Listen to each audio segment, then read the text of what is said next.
Кутман күнүңүздөр менен, урматтуу алтын адамдары. Бүгүн Гүлшан эже менен атайын жолуктум. Өткөндө аябай кызыктуу маек болду. Бирок убакыттын аябай тар болгонуна байланыштуу Гүлшан эжеге көп суроолорум берилбей калды да. Анан бүгүн атайын Гүлшан эже менен жолугуп, ошол Гүлшан эже экөөбүздүн маегибизди силерге тартуулайын деп чечтим. Анда мен азыр сөздү Гүлшан эжеге берем. Гүлшан эже, кутман күнүңүз менен. Арбаңыздар. Бүгүн өткөндөгү маегибизди улантайлы. Аябай сонун нерселерди айттыңыз өткөндө. Атам Бадыроодо кичирейип кеткенин, Черная дыра жөнүндө айтып бердиңиз, көп жакшы маалыматтарды бердиңиз. Анан ушул эле маекти улантсак бүгүн делечи, жанагы космическая ночь, космический день, жана башкача айтканда сати йога, кали йога деп айтышып атпайбы? Ошол жөнүндө токтолуп кетпейсизби? Эми физический литературада, физический источниктерде сати йога, кали йога деген нерселер көп айтылат. Анан кали йога деген это период, когда адамзат дей берейин, жер планетасында жашап аткан адамзат баягы караңгычылыкта болгон,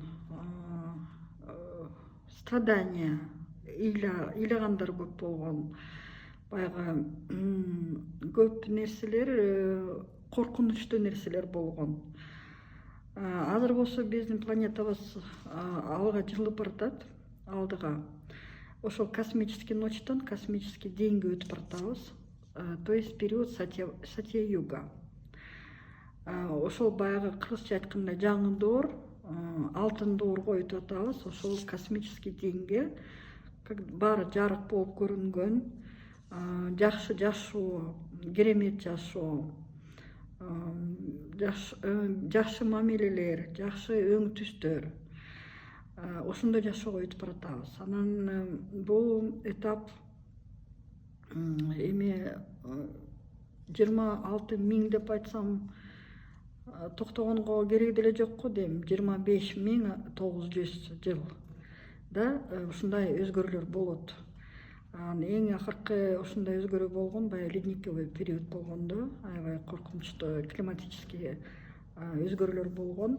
Азыр болсо биз деле ушундай этаптын астында турабыз, бирок эми ледниковый период болбосо дагы климатический өзгөрүүлөр баары болуп атат. Анткени вулкандар аябай активдүү иштеп баштады. Жерибиз кичине крен берип, баягы переполисовка болуп, ошол негизи кичине кандайча айтсам, суулар, кээ бирки жерлерде суулар жоголуп, кээ бирки жерлерде наоборот суу каптап атат. Бир эми кайталануу болуп калды окшойт. Анткени баягы пустыня, чөл дейби, ошондой жерлерде суу пайда болуп, баягы мөөндөр жаап, кар жааган нерсе кызыктуу болуп атат да. Кээ бирки жерлерде, наоборот, суук болгон жерлерде, наоборот, аябай ысык болуп, баягы клубника өсүп, гүлдөр өсүп аткан нерселер болуп атат. Анан ошондой өзгөрүүлөрдөн негизи өтүшүбүз керек. Ошол планетабыз азыр жарыктыкка чыгып баратат. Анткени баягы периферияда болуп, көп убакыттан бери периферияда караңгычылыкта болуп, коркунучтар көп пайда болуп, биз азыр ошол жаңы доорго өтүп, жаңы мамилени түзгөнгө үйрөнүшүбүз керек болуп атат. Гүлшан эже, квантовый переход анан квантовый скачок деп, ушул экөө сөздүн мааниси бир элеби? Жок, не совсем. Квантовый переход — это общий переход болуп атат. Анткени биз азыр ушу эски доордон жаңы доорго өтүп баратабыз. Бул баягы акыр заман, апокалипсис дейт. Бирок апокалипсис — это время откровения. То есть биз көп нерсени билбей, баягы караңгы комнатада кара мышыкты көргөнгө болбойт, туурабы? Анан ошол нерсени биз көп нерсени көрбөй, билбей, түшүнбөй атканбыз. Эми болсо өтүп аткан доор жарык болгондон кийин баары көрүнөт. Ошол переход дейт. То есть бир этаптан экинчи этапка өтүш. Квантовый скачок болсо, бул адам затка, жер планетага, анткени гелиотараксия болуп атат. Биздин күн аябай активный. солнечный вспышкалар болуп атат. Ошол солнечная активность болуп, магнитный бурялар азыр күнүгө практически күнүгө болуп атат, и даже не бир эмес, несколько бурь болуп атат. Ошол нерсе, ошол энергиялар жерге келип, психоэмоциональное состояние өзгөрүлүп атат. Вот ошону квантовый скачок, анткени ошол убакта адам затка ойгонгонго таасирдесем туура болуп аткан. Аң сезимине? Аң сезимине. Ошол скачок аң То есть сезими. ойготуу фактор да. Көп энергия түштү, ошол убакта адам негизи ойгонуш керек болуп атат. Азыр энергиялар таптакыр башкача болуп атат, высокочастотный болуп келип атат. Ошол энергияга биз кандайча айтсам, приспособиться, ошол нерсеге даже не приспособиться, адаптироваться болуш керек да, адаптация. Анткени ошол жыштыктарды кабыл алсак, анда жашоо улана берет. Эгер коркунучтар көп болсо, эгер баягы санаасы тынч эмес, проблемалар көп, тияка чуркаш керек, бияка чуркаш керек, анан ичинде именно ошо тынчтык сезим жок болгондон кийин ошол нерселерди кабыл алганга кандай болот, оору пайда болуп калышы мүмкүн да. Анан ошон үчүн азыркы заманда баягы эми квантовый скачок деп айтпай эле коеюн, квантовый переход деп деле айтпай эле койсом, ошо азыркы келип аткан энергияларды просто туура кабыл алыш керек. Гүлшен эже, ушул түшүп аткан энергиялар биздин адамдын организмине клеткалык деңгээлде өзүнүн таасирин тийгизип атат да, ошолор кандай таасирлер болуп атат? Таасир берип атат, анткени бүт өзгөрүүлүү болуп атат. Органика, неорганика. Азыр клеткада бир центросома деген нерсе бар. Ошол аябай активдүү иштеп баштады. Активация именно вот, как бы сказать, адамдын денеси да өзгөрүлүп атат, структурасы өзгөрүлүп атат. Бул жана суу өзгөргөндүктөнбү же энергиялардын таасири мененби? Атом протон өзгөрүлгөндөн кийин, протон, атом водорода, ошол өзгөрүлгөнгө жараша бүт органика, неорганика полностью баары иштеп баштады башкача закон менен, башкача мыйзам менен. Бүт физика, бүт биология полностью баары өзгөрүлүп атат. Анан ошо өзгөрүшкө жараша, кандайча айтсам, медицина тармагынан, илимий жагынан көп нерселер ойноп баштады десем туура болот. Анткени биофизика полностью ойноп атат. Ошол эле медицинада мисалы үчүн аз күндө эле эми мындай адистер аз го деп ойлоп атам, анткени баягы изилденип чын эле карап аткандар, түшүнүк менен карагандар, аң сезим менен карагандар аз болуп атат азырынча. Бирок мындай нерсе, хитрая анемия деген нерсе пайда, терминология болуп чыгыптыр да. Все-таки ошон жөнүндө айтайын деп атам да. Анткени медицинада бул негизи термин негизи пока жок. Бирок мындай суроо берчүмүн, эмне үчүн лейкоз көп болуп кетти, эмне үчүн рак крови көп жаш балдарда, эмне үчүн аутизм көп болуп атат. Анткени ошол бир критерий, бир признак десем болот. Анемия, нормадан, баягы эритроциттин нормасынан азыраак болгондон кийин ошол оору пайда болушу мүмкүн. Бирок мындай бир куу нерсеси бар экен, бул анемиянын эритроцит баягы эми жер жүзүндө, особенно европейский мамлекеттерде трансгендер направление деген аябай катуу иштеп атат. Трансгендер — это вот хочу девочкой быть, хочу мальчиком быть деген нерсе да. Анан эритроцитте ошондо ойнок болуп калыптыр да, көрсө.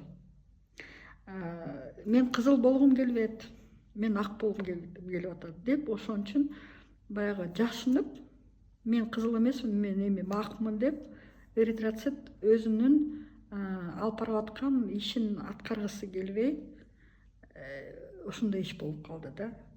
Ошон үчүн иммунная система нарушение болуп атат. Эмне үчүн, эмне себептен нарушение? эми көп убактан бери эле сөз болуп атат. Бизде мисалы үчүн мындай темир, железо дей берейинчи, как микроэлемент, железо, магний, кальций и так далее. Кальций менен железо, железо в купе дагы башка микроэлементтер менен, анан кальций өзү канча берип атат врачтар. Ичиш керек, ооба сөөк катуу болуш керек, ооба тиштер катуу болуш керек. Анан ошону бергени менен бирок кальций не усваивается организмом сам по себе. И железо с другими компонентами баягы жанында жолдоштор болбосо тоже кабыл алынбайт. И вот получается анемия, в которой не хватает железа, вроде бы. Бирок 100 жыл мурун караганда бул микроэлементтин жөнүндө сөз даже эч ким билген да эмес, уккан да эмес. Демек бул обычный бизнес. Негизи эле азыр бүттүгү биология, бүттүгү өзгөрүп кеткен, органиканын баары өзгөрүп кеткенден эле негизи эле фармакология иштебей калды да азыр. Биздин органдарыбыз башкача иштеп аткандан кийин мурунку дары дармектер уже иштебейт да бизге. Иштебейт, структура өзгөрүлүп атат, клетка да өзгөрүлүп атат. Мына клетка нейрондун өзүн эле алганда, мисалы үчүн мурун нейронун клеткасы болуп, жанында аксоновый ряд болуп, анан дендритное окончание болчу. То есть сигнал организмде сигнал берип, бул жакта проблема бар, ошол проблеманы алыш керек деген сигнал убакыт керек болчу. Азыр аксон алынды, аксоновый ряд. Азыр клетка менен сразу дендритное окончаниянын байланышы бар, болду, информация тез кетип атат. Демек, нейрон өзгөрүлгөндөн кийин, демек бүт дененин баары структурасы өзгөрүлүп атат. Ал биринчиден. Экинчиден, бүт органика өзгөрүлүп аткандан кийин, просто потому что атом водорода өзгөрүлдү. Радиоактивность өзгөрүлүп атат. Мисалы үчүн уран, ошол эле уран распад 235 жыл болчу, распад, чтобы уран жок болуш үчүн. Азыр болсо 2-3 жылдын ичинде кетип атат. Анан химия естественно баары өзгөрүлүп атат, структурасы өзгөрүлүп аткандан кийин химический препараттарды ичип атабыз, ал болсо же жардам бербейт, мейли го просто жардам бербесе, уу катары болот баягы. Анан кээ бирки наоборот радиоактивный болбогон нерселер аябай ууланып атат, уу болуп калып атат да. Анан албетте организмге таасир берип атат да, ушундай нерселер. Эмне кылышыбыз керек эми? Чөп бар, суу бар. Сууну жөн эле стаканга сууну куюп алып, ошол стаканды бул сен мага азыр дары болуп бер. Мен сени ушуну ичсем мен аябай жакшы болуп калам, айыгып кетем десе, ошол суу жардам берет. Демек, структура, свойства өзгөрүлүп атат да. Өзүбүз дарыланганга Өзүбүздү дарыланганга болбойт. Бул биринчи, экинчи ойду түздөш керек. Биз ойду түздөтпөсөк, ой менен баарын чакырса болот. Анткени ой азыр мгновенно материализация болуп атат да. Жамандыкты чакырып атабызбы, ойлоп атабызбы, бул нерсе аткарылбайт. Значит, демек аткарылбайт. Эгер биз наоборот баары сонун болот, баары жакшы болот, мен алга жылып кетем десем, иштин баары аткарылат. Биз азыр тонкий мирде жашап аткандыктан, азыр биздин жашообузга бул нерсе бат келип атат да, мурункудан да тура. Ооба. Мурунда кичине мгновенно болуп атат да.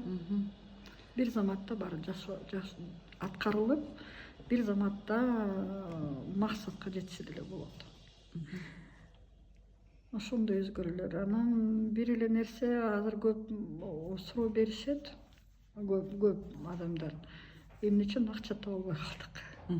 Анткени энергия башкача иштеп калды. Анткени бул энергия каршылык эмес, бирок бул энергия азыр башкача иштеп баштады. Анткени бул энергия азыр негизи эми жабык десем туура эмес болот, бирок в корыстных целях иштебейт. Бирок эгер баарына жардам берип жакшы болсун десек, анда иштеп баштайт да. Бул как бы один из показателей болот да.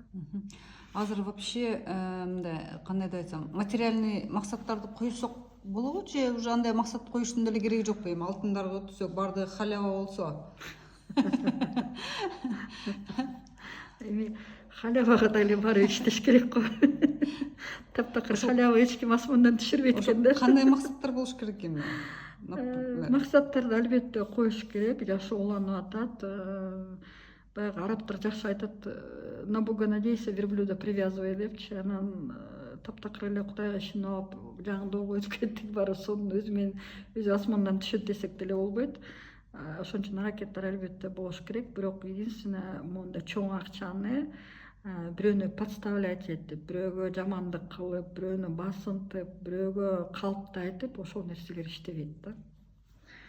Эгер чыныгы эмгек менен иштеген нерсе болсо, эмне үчүн болбойт? Ал иштейт, иштей берет. Сонун.